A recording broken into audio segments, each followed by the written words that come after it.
నమస్తే సార్, తమరెడ్డి భరద్వాజ్ గారు. నమస్తే. సార్, ఇప్పుడు టీడీపీ జనసేన పొత్తులో భాగంగా వాళ్ళు ఎన్నికలకు సమాయత్తమవుతున్నారు. జనసేన అధినేత పవన్ కళ్యాణ్ ముఖ్యంగా పట్టున్న స్థానాలు ఈస్ట్ వెస్ట్ అటు సైడ్ ఎక్కువ ఆయన ఫోకస్ చేస్తున్నారు. ఎలా అయినా ఎక్కువ స్థానాలు అక్కడ సంపాదించుకోవాలి అని చెప్పి. సో ఆ పరిస్థితులు ప్రస్తుతం ఉన్న ఇదిలో ఉన్నాయంటారా? దానికి వాళ్ళు ఏ విధంగా రెడీ అవుతున్నారంటారు? రెడీ ఏదే ఉంది. ఇప్పుడు వాళ్ళకి strong hold east west Pavan Kalyan గారికి పర్టికులర్గా. సో అక్కడ జాగ్రత్తగా చేసుకుంటే వాళ్ళకి 20 సీట్లన్నా రావాలి అనేది వాళ్ళ పాయింట్. ఇంతకు ముందు 2 కలిపి 4-5 వచ్చినట్టున్నాయి తెలుగుదేశానికి. ఇప్పుడు ఒక 20-30 అన్నా రావాలనేది వాళ్ళు బేసిక్గా అక్కడ పట్టుబట్టాలని అనుకుంటున్నారు. సో ఆ ప్రయత్నంలో ఒక 20 అయితే గ్యారంటీగా వస్తాయి అనుకుంటున్నాను నేను. 20 దాకా లాగొచ్చు అంటే ఛాన్సెస్. బట్ ఏముంటుందంటే ఎలక్షనీరింగ్ ఇవన్నీ మనం ముందు చెప్పలేం. పర్టికులర్గా ఈస్ట్ వెస్ట్ చాలా విచిత్రమైన డిస్ట్రిక్ట్స్ అయ్యి 48 అవర్స్ లోపల అటు ఇటు అయిపోతుంది అది.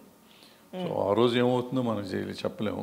ఈరోజు పరిస్థితి అయితే డెఫినెట్గా 15-20 మధ్య అయితే డెఫినెట్గా జనసేన తెలుగుదేశం ఉంటుంది. ఇంకెక్కువ వచ్చినా రావచ్చు.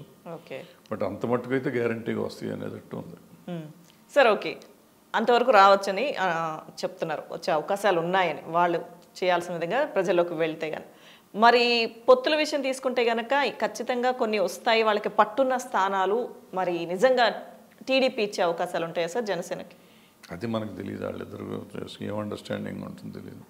అంటే పవన్ కళ్యాణ్ గారు అన్ప్రెడిక్టబుల్ కదా, ఆయన ఏదైనా చేయొచ్చు. అంటే లాస్ట్ మినిట్లో కాంప్రమైజ్ అవ్వచ్చు, లేదంటే కాంప్రమైజ్ అవ్వకపోవచ్చు. ఇప్పుడు మన చంద్రబాబు నాయుడు గారు కూడా అదే పరిస్థితులు ఉన్నారు. ఇప్పుడు ఆయన కూడా పట్టుబట్టేటట్టు కనపడతలేదు. ఆయన ఒక స్టేజ్లో ముఖ్యమంత్రి కావాలంటే కూడా పవన్ కళ్యాణ్ అవ్వచ్చు అన్న లెవెల్ ఏదో ఇచ్చినట్టున్నారు. అది ఇచ్చారో లేదు తెలియదు. తమ్నైళ్ళు అయితే పెట్టేస్తున్నారు. ఎవరైనా నాకు అబ్జెక్షన్ లేదు, నాకు రాష్ట్రం ముఖ్యం, ముఖ్యమంత్రి ముఖ్యం కాదని ఆయన చెప్పారు. అంటే దాని అర్థం నేను వదిలేస్తాను అంటే డైరెక్ట్గా చెప్పకపోయినా ఇంకో రకంగా చెప్పినట్టు. సో అటువంటిప్పుడు ఎట్లా ఉంటుంది అనేది తెలీదు. ఈ పట్టువీడుపు ఉంటుందా ఉండదా ఆయనకి? పట్టువీడుపు ఉండి ఎక్కువ సీట్లు ఇస్తే వాళ్ళకి అసలు కెపాసిటీ ఉందా లేదా అనేది చూసుకోవాలి. ఇప్పుడు కొన్ని సీట్లు ఉన్నాయి నిజంగా 3,000-4,000తో పోయిన సీట్లు జనసేన చాలా తక్కువ అనుకోండి, 2-3 సీట్లు ఉన్నాయి. అటువంటి చోట వాళ్ళకి కాకుండా ఇంకెవరికన్నా ఇస్తే ఇంక ఇబ్బంది అవుతుంది. అటువంటి చోట ట్రై చేస్తానికి అవకాశం ఉంటుంది గెలుస్తానికి. లేదంటే అవి కాకుండా అసలు డిపాజిట్ రన్ దగ్గరికి తీసుకెళ్ళి వీళ్ళకి ఇచ్చేసి గెలవాలంటే కొంచెం కష్టం అవుతుంది. సో ఇవన్నీ చూసుకోవాలి వాళ్ళకి. మనకంటే వాళ్ళకి ఎక్కువ తెలుసు కదా, ఎక్కువ ఆలోచిస్తారు. సో వాళ్ళిద్దరూ ఆలోచించుకుని ఏం చేసుకుంటారు మనకి. ఓకే సార్, అయితే సీట్ల విషయంలో అయితే లోకేష్ మాట్లాడిన మాటలకు కానీ కొంత వీళ్ళు జనసేన క్యాడర్ కొంత అసంతృప్తిగా ఉన్న విషయం అంటే బహిరంగంగానే చాలామంది మాట్లాడుతున్నారు. 150 ఆల్రెడీ వాళ్ళు అభ్యర్థులు రెడీగా ఉన్నారని చెప్తే మిగిలింది 25 కాబట్టి వీళ్ళకి ఇంతే ఇస్తారు, మా అధినేత మాట్లాడలేదు, ఇలా చాలా జరిగాయి. ఇంకా ఇందాక మనం అనుకున్నట్టుగా సీఎం విషయానికి వస్తే అది కూడా ఒక క్లారిటీ ఇచ్చేశారు కదా సార్, అనుభవజ్ఞులే ఉండాలని పవనే ఒప్పుకున్నారు అన్నట్టు. చంద్రబాబు నాయుడు గారు అదేం సమస్య లేదు. అట్లీస్ట్ తర్వాత డిప్యూటీ సీఎం అయినా ఇస్తారు అన్న ఒక వాదన కూడా వచ్చింది సార్. దానికి కూడా నాకు అర్థం కాదు. ఎందుకు ఇప్పుడు ఒక పార్టీ గెలుస్తుంది, ఒక పార్టీ ఓడిపోతుంది. గెలిచిన పార్టీ ఎమ్మెల్యేలు కలిసి అనుకుంటారు, లేకపోతే ఆ నాయకుడు కంట్రోల్లో ఉంటే నాయకుడు సీఎం అవుతాడు ఏ పార్టీకైనా. వాడు డిప్యూటీ ఇస్తారా, ఇంకోటి ఇస్తారా, తోటకూర ఇవన్నీ డిస్కషన్స్ ఎందుకు? వాళ్ళు ఏదైతే దవుతారో వాళ్ళు ఇష్టం అవుతుంది చేస్తున్నారు. మీరు వాళ్ళ మీద గెలవగలరా, గెలవలేరా?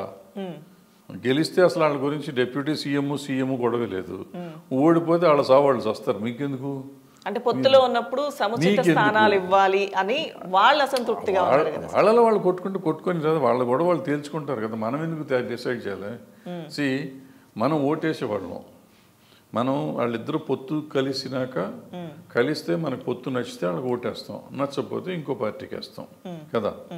సో ఈ పొత్తు పెట్టుకున్నాక ఇప్పుడు మన భారత ఈ ఎలక్షనీరింగ్ ప్రకారం వాళ్ళల్లో వాళ్ళు ఓటు ఎవరికి ఎవరైనా ముఖ్యమంత్రిని ఎన్నుకోవచ్చు. నేను ముఖ్యమంత్రికి ఓటేట్లా, ఉప ముఖ్యమంత్రికి ఓటేట్లా, నేను ఓటేస్తాను ఎవరికి? ఒక ఎమ్మెల్యేకి. ఈ ఎమ్మెల్యేలు అంతా కలిసి ముఖ్యమంత్రిని, ఉప ముఖ్యమంత్రిని, మంత్రుల్ని అనుకుంటారు రాజ్యాంగ ప్రకారం. బట్ మన దేశంలో ఇప్పుడు అట్ట లేదు. ఆ నాయకుడు ఎవరైతే వాళ్ళు అన్ని పేరు పెడతారు, తీసేసుకుని వెళ్ళిపోతున్నారు. నాకు అది వేరే సంగతి. సో నేను ఓటేసినాక ఇంకెవరు వస్తారు ఎవరు రారు అనేది నేను ఆలోచించాల్సిన అవసరం లేదు. దానికోసం నా మేధస్సు ఎందుకు అనవసరంగా వేస్ట్ చేసుకోవాలి, చేసుకోకూడదని. ఇప్పుడు నిజంగా వేస్ట్ చేసుకోకుండా ఉండాలనుకుంటే నేనే కంటెస్ట్ చేయొచ్చు. అంటే నేనంటే ఎనీ ఓటర్ ఎందుకు ఓటేయటం వరకే మన బాధ్యత. ఓటేసినాక వాళ్ళు ఎవరిని పెట్టుకుంటారు అనేది మనకేంటి సంబంధం.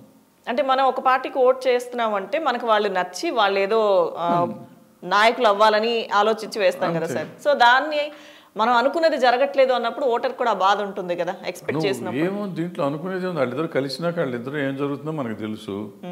ఇప్పుడు ఎవరు బిగ్గెస్ట్ పార్టీ ఏది ఉంటే ఆ పార్టీ వాళ్ళు అవుతారు, సింపుల్. ఇంకా మనకేమంటే బాధ ఎందుకు, మనం ఎందుకు బాధపడాలంట, సంబంధం లేని బాధలు ఎందుకు. అనుకున్న స్థానంలో మన నాయకుడు ఉండట్లేదు, మనమే అవ్వచ్చు కదా, మనమే సాధించుకుని మనమే అవ్వచ్చు కదా, వాళ్ళని కలిసి చేయటం ఎందుకు, ఓటు వేయటం. ఇక్కడ ఓటు వేసిన తర్వాత దాని మీద మనకి ఏమి ఉండదు. మనం వాళ్ళు రాజ్యం సరిగ్గా చేస్తున్నారా లేదా, ఎవళ్ళు ఏం పంచుకున్నారు అనేది మనకు సంబంధం లేదు కదా. మన గవర్నెన్స్ సరిగ్గా ఉందా లేదా అనేది వరకే మన బాధ్యత, మనం చూసుకోవాలి. వాళ్ళలో ఎవరున్నారు ఎవరు లేరు అనేది ఎట్లా మనం డిసైడ్ చేయకూడదు. చేసేంత ఇది కూడా మన ప్రజలుగా మనకు ఉండదు. సో ఇప్పుడున్న పరిస్థితుల్లో ఎవరికి వాళ్ళు ఎలక్షన్స్కి రెడీ అయిపోతున్నారు సార్, ఇటు వైసీపీ కానీ అటు టీడీపీ జనసేన కానీ. సో ఎవరు ఎక్కువగా ప్రజల్లోకి వెళ్ళడానికి ప్రణాళికలు వేస్తున్నారు అంటే ఏం చెప్తారు సార్ మీరు? ఎవరు వీళ్ళేమి వెళ్ళేవాళ్ళ అందరూ జెడ్ కేటగిరీకి పెట్టుకుని వీళ్ళు ప్రజల్లోకి ఏం వెళ్తారు. అసలు ఎవరికైనా ధైర్యం ఉందట, ఒంటరి రోడ్డు మీద నడిచి వెళ్ళే ధైర్యం ఉన్న నాయకులు ముగ్గురులోనూ లేరు. చంద్రబాబు నాయుడు గారు వస్తే ఆయన జెడ్ కేటగిరీని ఆయన దగ్గరికి ఎవరిని రానివ్వరు. పవన్ కళ్యాణ్ గారు ఫ్యాన్స్ మీద పడిపోతారని వారాహి మీద నుంచి ఉంటాడు కానీ కింద జనంలోకి రారు. వీళ్ళు ఇంకా జనంలోకి ఏమొస్తారు? జనంలో అంటే ఇప్పుడు బస్సుల్లో తిరిగేసి రోడ్లలో జనం మీదకి వచ్చామంటే కాదు, ప్రజల్లో మమేకమై తిరగగలిగే శక్తి ఉండాలి వీళ్ళకి.